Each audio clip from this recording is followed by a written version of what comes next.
Melanjutkan alur cerita Donghua Stellar Transformation Season 5 versi novelnya. Sebelum itu bantu subscribe.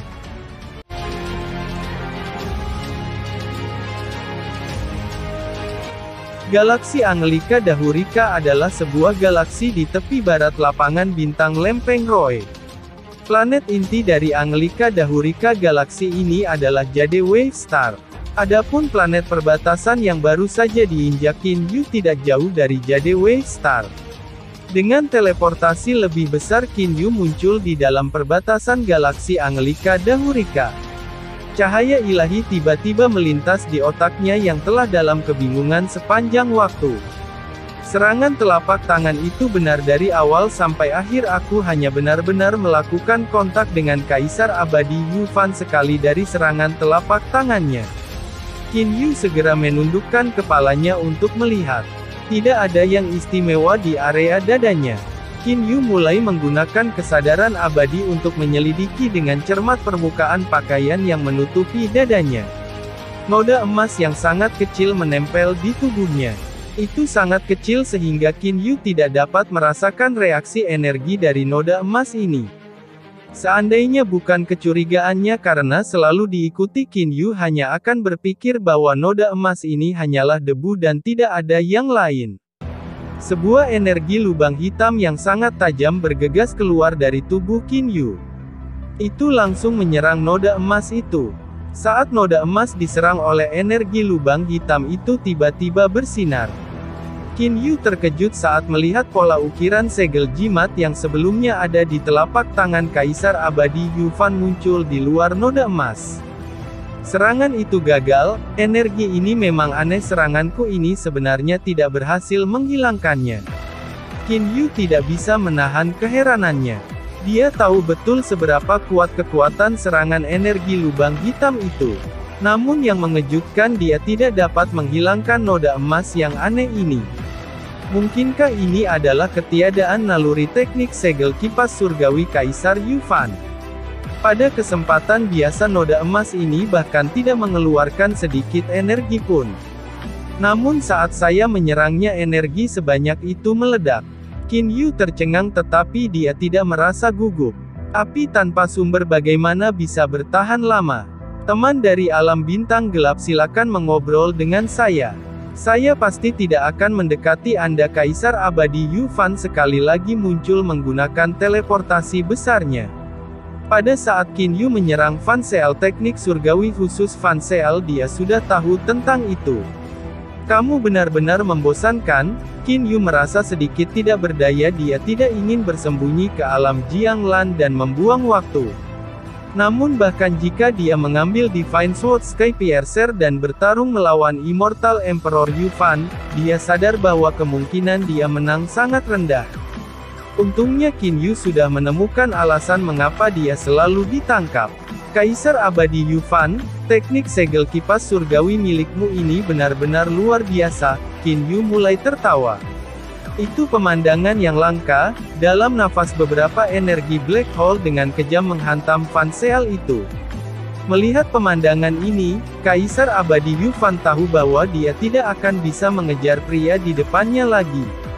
Teman dari alam bintang kegelapan, bisakah kamu memberitahuku apa sebenarnya kebencian antara kamu dan Yu Qingzi? Wajah Immortal Emperor Yufan menunjukkan senyum ramah. Dia mencoba yang terbaik untuk membuat dirinya terlihat lebih ramah. Namun Kinyu tidak repot-repot memperhatikannya. Sebaliknya dia memandang Immortal Emperor Yufan dengan penampilan bingung. Kebencianku, kenapa aku harus memberitahumu? Wajah Immortal Emperor Yufan memerah. Kalimat awal Kinyu jelas mengandung nada ejekan. Bagaimana mungkin Kaisar Abadi Yufan tidak dapat mendengarnya? Akhirnya dihilangkan. Kaisar Abadi Yufan, jujur saya mengagumi teknik Anda ini. Menurutku tidak banyak orang di alam abadi yang mengetahui langkah ini. Kinyu menggunakan tangannya untuk menepuk kain di dadanya. Fan Seal hanya mengandung sejumlah energi di dalamnya. Meskipun sulit untuk dihilangkan, tetapi setelah terus-menerus diserang oleh Kinyu, energinya terus dikonsumsi. Akhirnya itu mengeluarkan suara bang dan tersebar. Teman dari Darkstar Realm, aku tahu ada kebencian antara kamu dan Yu Qingzi. Namun lebih baik meredam permusuhan daripada menjaganya tetap hidup. Jika Anda membuat masalah ini, jelas Yang Mulia Kaisar Yu pasti akan menyelesaikan masalah ini dengan murah hati. Kaisar Abadi Yufan mencoba yang terbaik untuk membujuk Qin Yu. Mencapai titik ini Kaisar Abadi Yufan tahu bahwa sulit baginya untuk mengejar Qin Yu lagi. Selesaikan dengan murah hati. Kaisar Yu adalah orang yang baik, mata Qin Yu berisi sarkasme. Tidak peduli seberapa murah hati Kaisar Yu, dia masih tidak akan pernah melepaskan lukisan dewa penyihir yang dimiliki Qin Yu. Untuk mendapatkan lukisan dewa penyihir, Kaisar Yu bahkan berbalik memusuhi Suetiannya dan bertempur hebat melawannya. Jelas bahwa Kaisar Yu sangat menginginkan lukisan dewa penyihir ini. Yang Mulia Kaisar Yu sangat berpikiran luas dan terbuka. Dia pasti tidak akan melihat bahwa Kaisar Abadi Yufan masih berusaha membujuknya. Qin Yu mengangkat tangannya dan berkata dengan tidak peduli. Cukup, aku tidak punya waktu untuk membicarakan sampah denganmu. Pamitan. Setelah mengucapkan kata-kata itu Qin Yu dengan cepat melarikan diri. Setelah itu dengan teleportasi yang lebih besar dia menghilang. Tujuan Qin Yu berikutnya Jade Wave Star. Jade Wave Star adalah planet inti dari Anglika Dahurika Galaksi. Secara alami ada sejumlah besar arai penyampaian antar bintang di Jade Wave Star. Transportasi juga sangat berkembang. Jumlah arai penyampaian antar bintang yang mengarah ke galaksi lain juga banyak. Teman dari alam bintang gelap Kaisar Abadi Yufan ingin mengikuti dan mengejar Qin Yu. Sepertinya aku hanya bisa meminta Kaisar Yu menyelesaikan ini sendiri. Aku ingin tahu di mana dia sekarang. Kembali ke bintang es putih, dia awalnya ingin mengirim transmisi ke Kaisar Yu. Sayangnya dia tidak berhasil. Itu karena jarak antara dia dan Kaisar Yu terlalu jauh. Hanya dengan memasukkan transmission secret array dia bisa berhasil mengirim transmisi. Akhirnya Kaisar Abadi Yufan memutuskan untuk membiarkan Kaisar Abadi Bing Lian melaporkan masalah ini kepada Kaisar Yu. Dari transmisi yang dikirimkan kepadanya oleh Kaisar Abadi Bing Lian, Kaisar Abadi Yufan mengetahui bahwa pada saat transmisi Kaisar Yu masih berada di markas mereka. Namun Kaisar Yu sudah berangkat. Dengan kecepatan Kaisar Yu setelah jangka waktu yang lama ini kemungkinan dia akan melewati satu atau dua bidang bintang. Tiba-tiba kesadaran abadi yang menghancurkan bumi tiba dari barat dan meresap ke udara. Itu melewati luar angkasa dan tiba di planet tempat Kaisar Abadi Yufan berada. Kesadaran abadi yang sangat besar itu segera dikunci ke Kaisar Abadi Yufan. Yufan, suara tumpul terdengar di benak Kaisar Abadi Yufan. Kaisar Abadi Yufan terkejut, dia merasakan betapa kuatnya orang itu hanya dengan melakukan kontak dengan kesadaran abadi. Kekuatan itu di luar imajinasi orang itu pasti bisa membunuhnya seperti semut. Saya tidak menyadari siapa seniornya. Pada saat ini Kaisar Abadi Yufan masih tidak tahu ahli misterius mana yang muncul.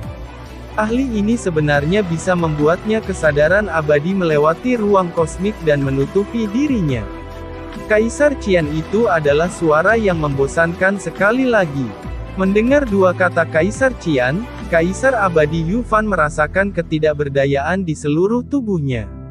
Untuk dihadapkan dengan Kaisar Qian yang telah berkultivasi untuk jangka waktu yang sangat lama, Kaisar Abadi Yufan hanya bisa sangat hormat. Dia berkata, saya tidak yakin apa yang dicari senior dari junior ini.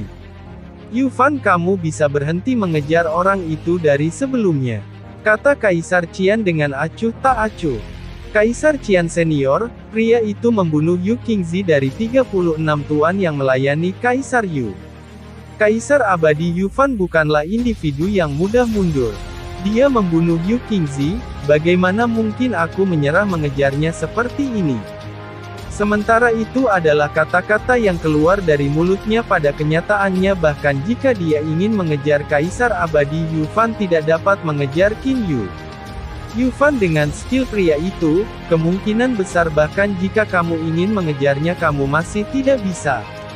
Ketika saya ingin Anda tidak mengejar lagi, saya juga ingin Anda memberitahu Kaisar Yu, bahwa ketika berada di wilayah saya sebaiknya dia tidak menyentuh pria ini.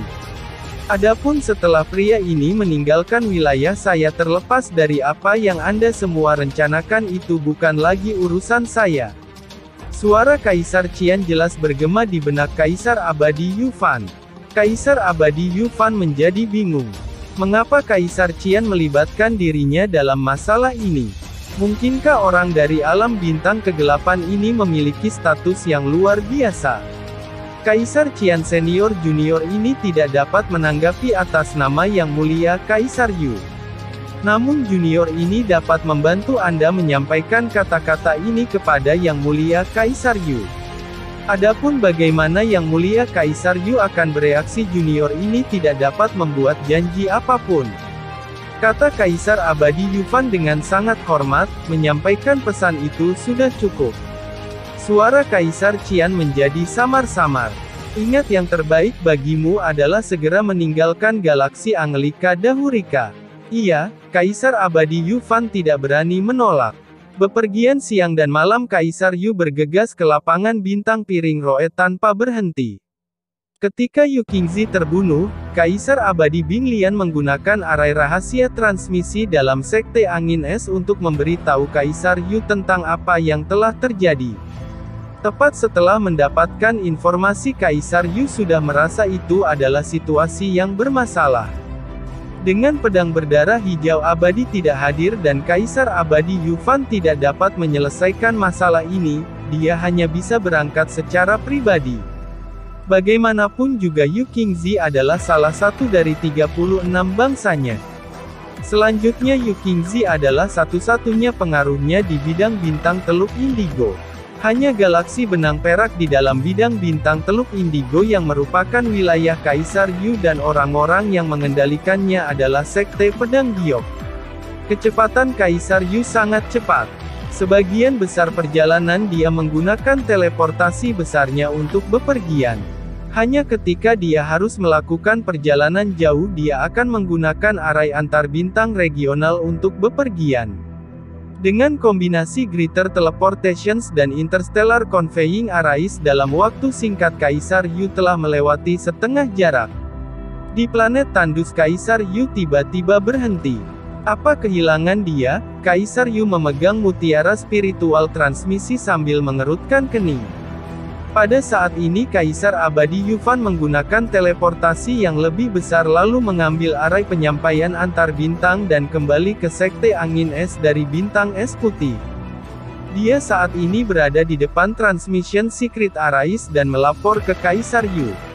Ya, itu betul yang mulia, kecepatan pria itu sangat cepat. Bawahan ini tidak dapat mengejarnya. Jawab Kaisar Abadi Yu Fan melalui transmisi. Yu Fan, setelah teknik segel kipas surgawi Anda berhasil mengenai target, segel kipas Anda akan melekat pada tubuh musuh. Bagaimana mungkin kamu bisa kehilangan dia? Kaisar Yu tahu betul tentang keterampilan unik Kaisar Abadi Yu Fan ini. Setelah segel kipas dipasang ke tubuh itu tidak akan memancarkan energi sedikit pun. Dalam keadaan normal itu tidak mungkin bagi kesadaran abadi seseorang untuk mendeteksinya. Pada awalnya pria itu tidak mendeteksi Fan Seal. Namun segel kipas masih ditemukan dan dibobol pada akhirnya. Yang mulia, bawahan ini memiliki masalah yang sangat penting untuk dilaporkan. Kaisar Abadi Yu Fan mengingat alam bintang gelap dan mulai menjadi cemas. Oh, masalah apa? Kaisar Yu berdiri tak bergerak di planet tandus. Orang yang membunuh Yu Qingzi itu, aku yakin dia pasti seseorang dari alam bintang kegelapan. Kaisar Abadi Yu Fan berbicara apa yang telah dia simpulkan. Ekspresi Kaisar Yu sedikit berubah. Seseorang dari alam bintang kegelapan. Mengapa Anda sampai pada kesimpulan seperti itu? Yang mulia, pria itu benar-benar menggunakan domain gravitasi saat bertarung melawan bawahan ini. Yang mulia, Anda juga tahu, bahwa domain gravitasi adalah kemampuan khusus yang dimiliki oleh individu dari alam bintang gelap. Kaisar Abadi Yu Fan mengutarakan alasannya. Hati Kaisar Yu tergerak pada saat Bing Lian melapor kepadaku. Dia mengatakan bahwa pria itu telah menerima salah satu serangan telapak tanganmu, tetapi seolah-olah serangan telapak tangan itu tidak melukai apa-apa, dia masih membunuh Yu Qingzi dengan santai. Apakah itu benar? Kaisar Yu malah bertanya tentang masalah ini. Kaisar Abadi Yufan bingung mengapa Kaisar Yu akan bertanya tentang hal-hal yang terjadi sebelumnya daripada masalah dengan alam bintang kegelapan, namun dia tetap mengirim transmisi dan membalas. Yang mulia, itulah yang terjadi. Cepat beritahu aku di mana dia sekarang. Kaisar Yu segera mengirim transmisi. Merasakan ketidaksabaran Kaisar Yu, Kaisar Abadi Yufan segera menjawab. Yang mulia, pria itu telah tiba di galaksi Anglika Dahurika. Galaksi Anglika Dahurika. Kaisar Yu mengerutkan kening. Yang mulia, ketika saya berada di planet perbatasan galaksi Anglika Dahurika, Kaisar Qian mengirim kesadaran abadi melewati angkasa luar kosmos dan langsung mengirimkan transmisi suara ke bawahan ini. Dia menyuruhku meninggalkan galaksi Anglika Dahurika dan pada saat yang sama menyampaikan pesan kepada Yang Mulia. Kaisar Abadi Yufan tidak berani menyembunyikan masalah ini. Berbicara, Yang Mulia, Kaisar Qian berkata, bahwa dia berharap Yang Mulia tidak menyerang orang itu di wilayahnya. Namun begitu pria itu keluar dari wilayahnya, maka terlepas dari bagaimana Yang Mulia ingin menangani pria itu, Kaisar Qian tidak akan peduli sedikit pun. Kaisar Abadi Yufan menyampaikan pesan tersebut. Oh, Kaisar Yu yang semula ingin segera berangkat ke galaksi Anglika Dahurika justru berhenti. Betapa dua alis tebal itu sangat berkerut. Yufan, kamu bisa tinggal di Sekte Angin Es dengan nyaman dan menunggu perintah saya. Setelah mengucapkan kata-kata itu, Kaisar Yu menyingkirkan mutiara spiritual transmisi miliknya. Kaisar Qian itu juga ingin ikut campur. Kaisar Yu dengan hati-hati merenungkan. Baik Kaisar Yu dan Kaisar Mistik takut akan kekuatan Kaisar Qian. 10 juta tahun yang lalu ketika Kaisar Yu dan Kaisar Mistik bukan siapa-siapa, Kaisar Qian sudah menjadi jagoan besar dari alam abadi. Dia adalah seorang ahli super level 8 Immortal Emperor level. Bertahun-tahun telah berlalu, tidak ada yang akan berpikir bahwa Kaisar Qian belum membaik. Selama kami menjelajahi kuil dewa, penyihir Kaisar Qian tidak berpartisipasi di dalamnya. Bahkan ketika mengirim orang ke alam fana untuk menerobos alam Nian, Kaisar Qian juga tidak melakukan itu. Selama bertahun-tahun ini sepertinya Kaisar Qian tidak terlalu tertarik pada kuil dewa penyihir. Kaisar Yu tidak dapat mengerti. Kaisar Qian yang tidak memiliki minat pada kuil dewa penyihir, akankah dia sekarang mencoba untuk merebut lukisan dewa penyihir dari Qin Yu? Itu tidak mungkin. Si tua bangka Ciking ini telah menerima hartaku saat itu. Dia berutang budi padaku yang tidak pernah kubiarkan dia kembali. Sudah waktunya dia membalas budi sekarang. Kaisar Yu melakukan teleportasi lebih besar dan menghilang dari planet tandus. Galaksi Anglika Dahurika bintang gelombang giok. Dengan teleportasi yang lebih besar, Qin Yu tiba di planet ini. Kerangka pikirannya menjadi lebih rileks dan dia mulai berjalan santai di antara hutan dan pegunungan Jade Wave Star yang tak berujung. Kadang-kadang dewa terbang melewatinya di langit. Kamu disebut Qin Yu kan? Suara ramah bergema di benak Qin Yu. Qin Yu sedikit terkejut. Kamu siapa? Sebelumnya dia hanya mengeluarkan sedikit auranya saat menggunakan Greater Teleportation. Dia segera menyembunyikan auranya setelah itu. Namun dia masih ditemukan. Kekuatan orang yang menemukannya ini pasti luar biasa. Anda bisa memanggil saya Kaisar Qian. Qin Yu sedikit terkejut. Orang yang mengirim transmisi suara sebenarnya adalah Kaisar Qian. Qin Yu tahu bahwa Anglika Dahurika galaksi ini adalah wilayah Kaisar Qian. Namun Kaisar Qian memiliki banyak galaksi dan markas besarnya juga tidak terletak di galaksi Anglika Dahurika ini. Dengan demikian Qin Yu tidak pernah menyangka bahwa Kaisar Qian akan berada di sini. Kaisar Qian senior, apakah ada yang Anda butuhkan dari junior ini? Qin Yu memutuskan untuk berbicara dengan sopan. Jika Anda tidak keberatan, dapatkah Anda datang ke Teluk Bulan Sabit bintang gelombang giok? Saya punya teman lama di sini yang ingin bertemu dengan Anda. Dan aku juga ingin bertemu denganmu. Suara Kaisar Qian sangat ramah. Teluk Bulan Sabit, Qin Yu ingat bahwa peta klan naga. Di peta klan naga terdapat kalimat seperti itu untuk pengenalan bintang gelombang giok. Teluk Bulan Sabit itu ada di bagian terdalam dari lautan tak berujung bintang gelombang giok. Itu adalah tempat terpencil yang sesekali ditinggali Kaisar Qian. Junior ini akan segera pergi ke sana. Qin Yu segera menjawab dengan hormat. Di saat yang sama dia juga bingung. Teman lama Kaisar Qian ingin bertemu dengannya. Siapakah teman lama ini? Teluk Bulan Sabit didekorasi dengan unik dan juga memiliki banyak jenis bunga dan planet yang berbeda.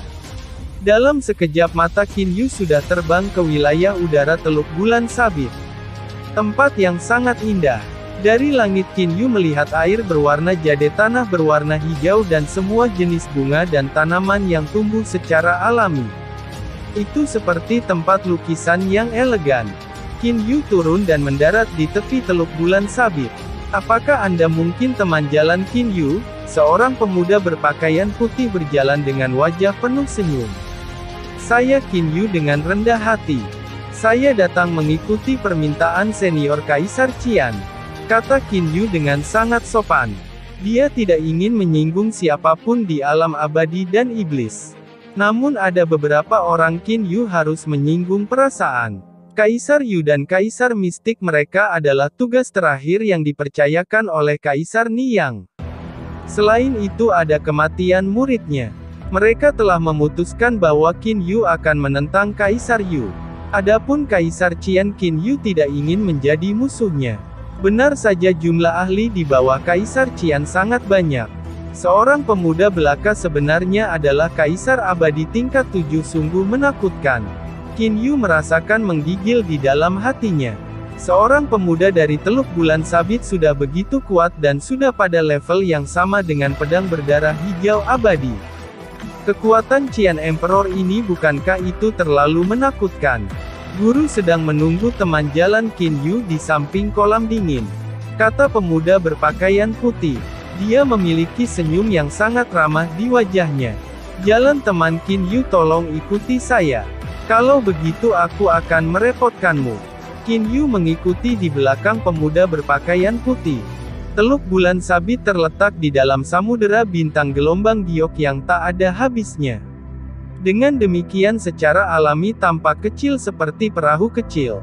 Tampaknya gelombang saja sudah cukup untuk menutupi seluruh pulau. Namun Teluk Bulan Sabit ternyata sangat besar. Itu memiliki keliling hampir 1000 mil. Mengikuti di samping pemuda berpakaian putih, Qin Yu melewati sebuah rumah bambu, terbang melalui sebuah danau di dalam pulau dan melewati lautan yang dipenuhi ombak lepas. Akhirnya berputar di sekitar beberapa garet, dia turun mengikuti koridor yang berkelok-kelok, dia tiba di kolam dingin yang terpencil. Kolam yang dingin itu tidak besar. Itu sekitar 7 atau 8 meter lebarnya dan panjang 100 meter.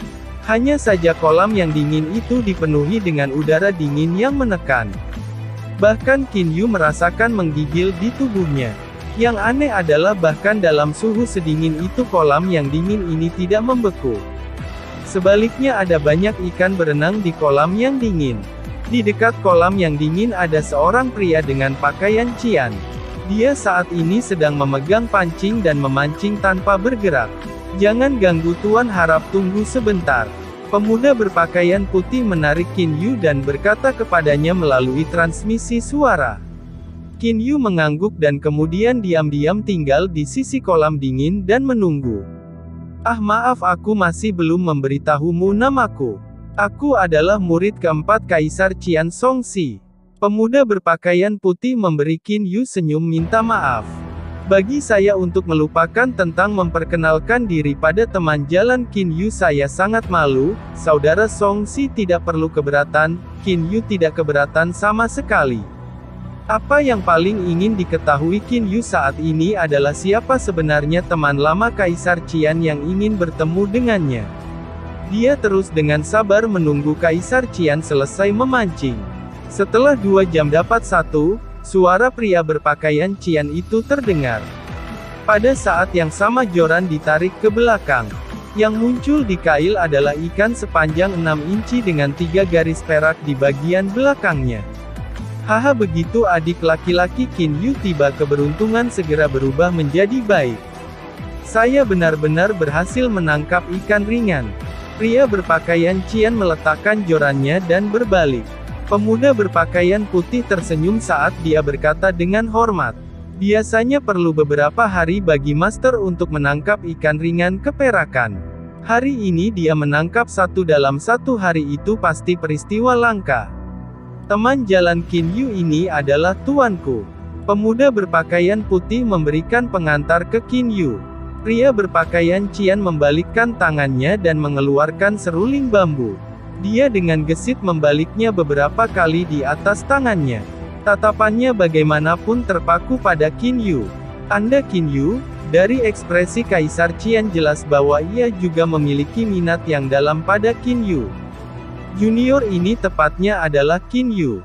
Saya memberi penghormatan kepada Kaisar Qian senior, kata Qin Yu sambil menangkupkan tangannya dengan hormat. Kaisar Qian mendecakkan lidahnya dan berkata, aku ingat 10 tahun lalu pertempuran hebat muncul di Blue Snow Star of Indigo Bay Starfield. Dalam pertempuran itu ada 2 orang, salah satunya berteriak bahwa Kaisar Abadi Palu Guntur akan membunuh. Qin Yu terkejut. Mungkinkah Kaisar Qian ini tahu tentang Qin Yu? Namun menurut apa yang diketahui Qin Yu, Kaisar Qian ini tidak pernah mengirim siapapun ke alam fana saat itu. Feng Yu dan Sue Tianya itu memang menarik.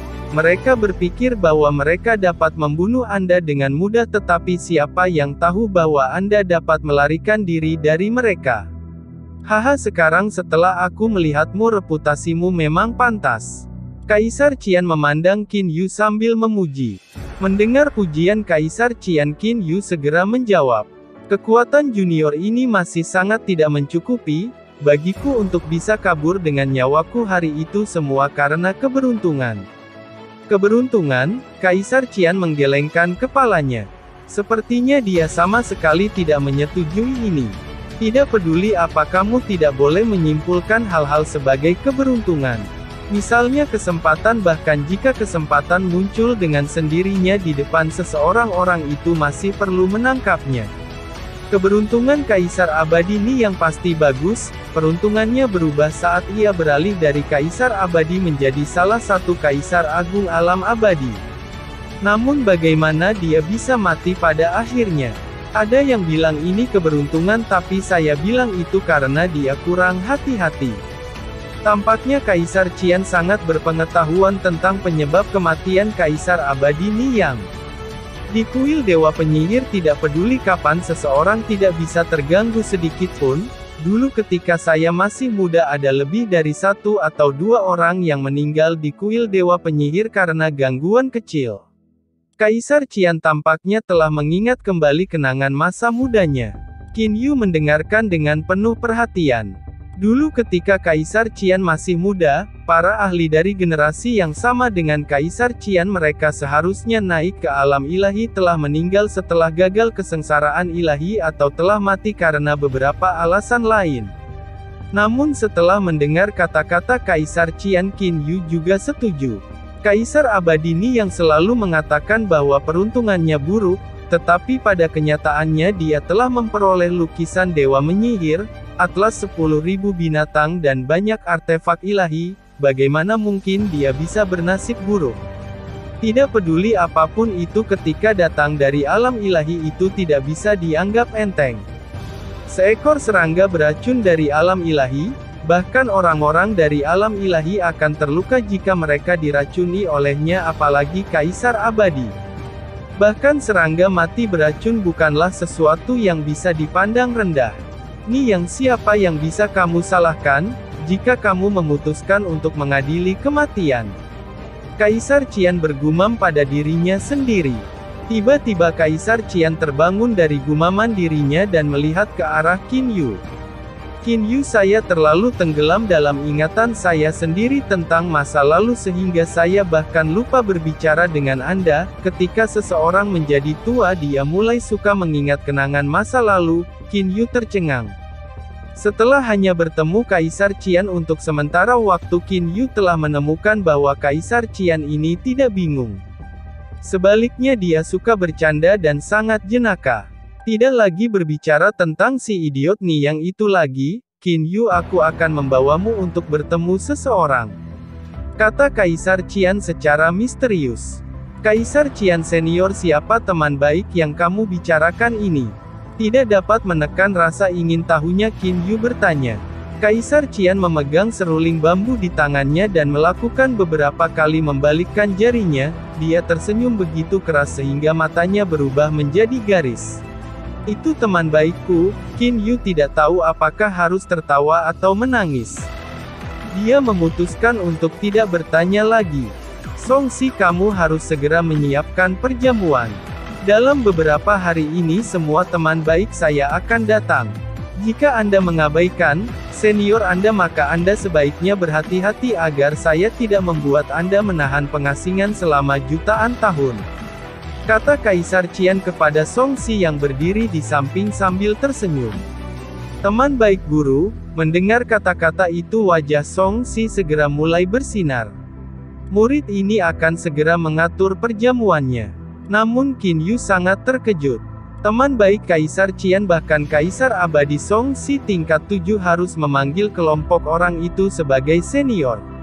Siapakah teman baik itu? Qin Yu memiliki semacam perasaan di dalam hatinya, bahwa di antara kelompok teman baik ini kemungkinan besar tidak akan ada Kaisar Yu. Tentu saja ini hanyalah perasaan yang dimiliki Qin Yu, di dalam hatinya tidak ada dasar sama sekali. Qin Yu, ikuti aku. Kaisar Qian tersenyum saat dia berjalan melewati kolam dingin dan menuju koridor berliku di kejauhan.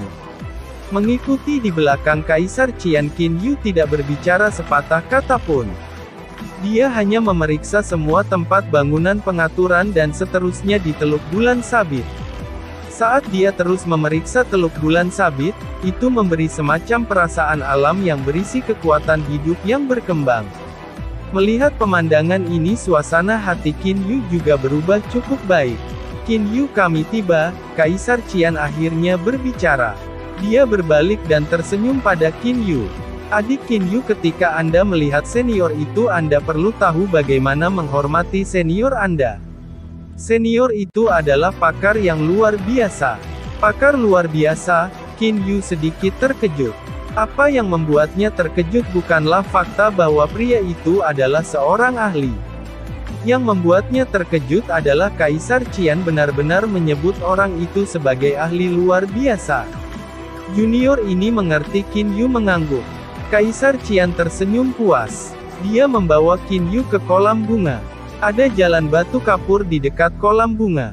Di ujung kolam bunga dan di samping jalan batu kapur ada meja batu dan beberapa bangku batu. Pada saat ini ada seorang wanita tua dan seorang wanita sedang mengobrol. Kakak perempuan Yin Hua, Kaisar Qian mulai berteriak gembira dari jauh. Wanita tua itu berbalik untuk melihat ke arah Kaisar Qian. Dia sengaja mengubah ekspresinya dan berkata, "Kamu tidak menghormati orang yang lebih tua. Paling tidak panggil aku sebagai teman jalan Yin Hua. Sebaliknya Anda memutuskan untuk pergi dan memanggil saya kakak." Melihat adegan ini ekspresi Qin Yu tetap sama. Dari percakapan sebelumnya dengan Kaisar Qian dia sudah mengetahui karakter Kaisar Qian. "Istriku, kamu juga di sini," kata Kaisar Qian sambil tersenyum ketika dia melihat wanita di samping wanita tua itu. Gadis itu mengenakan gaun ungu, rambutnya diikat, dia memancarkan aura alamiah yang mulia. Senyuman di wajahnya akan membuat orang berpikir bahwa wanita ini mudah didekati. "Kamu tetap bersikap sama meski ada tamu yang hadir." Wanita berjubah ungu ini mendesah tak berdaya. Kakak perempuan sejak Ciking keluar dari pelatihan beberapa hari yang lalu, seluruh temperamennya menjadi lebih sembrono dan tidak tulus. "Bagaimana ini bisa terjadi?" kata wanita berjubah ungu pada wanita tua itu tanpa daya. Istri, ekspresi Kaisar Qian tumbuh tegak, dia tampak jauh lebih tinggi.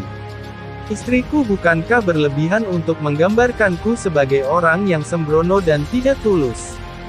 Saya hanya mengalami perubahan suasana hati setelah mencapai terobosan. Ini kakak Yin Hua, tidakkah kamu ingin bertemu dengan adik laki-laki Qin Yu? Saya telah membawanya ke sini. Kaisar Qian telah tersenyum ramah sepanjang waktu. Terkadang dia tersenyum begitu keras hingga matanya bahkan menjadi tertutup.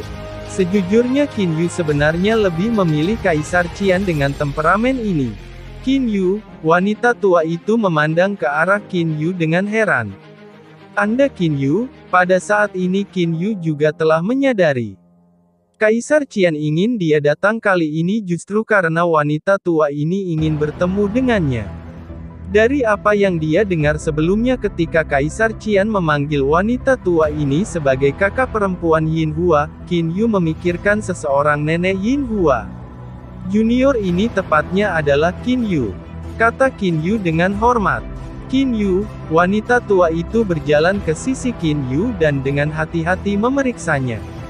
Seolah matanya akan melihat melalui semua dirinya, dia mengamatinya untuk waktu yang lama.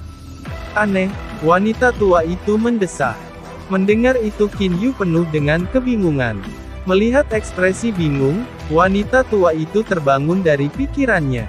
Dia tersenyum dan berkata, Junior telah berkultivasi untuk waktu yang singkat, namun sudah mendapatkan pencapaian seperti itu, kamu juga bisa dianggap sebagai jenius yang luar biasa. Tidak heran Yaner memujimu padaku.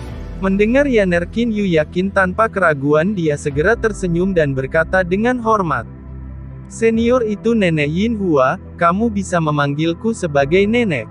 Nenek Yin Hua mengangguk tersenyum dan berkata, saya telah mendengar pujian tentang Anda dari orang lain berkali-kali dan memutuskan untuk meminta Ciking membawa Anda kepada saya untuk dilihat. Begitu aku melihatmu, kamu bisa dianggap cukup baik. Qin Yu merasa bersalah di dalam hatinya. Bisa dianggap cukup bagus, kecepatan budidaya Qin Yu sudah begitu cepat sehingga mencengangkan, tapi Nenek Yin Hua hanya berkata bisa dianggap cukup bagus. Qin Yu, dengarkan nenek. Nenek Yin Hua menepuk bahu Qin Yu.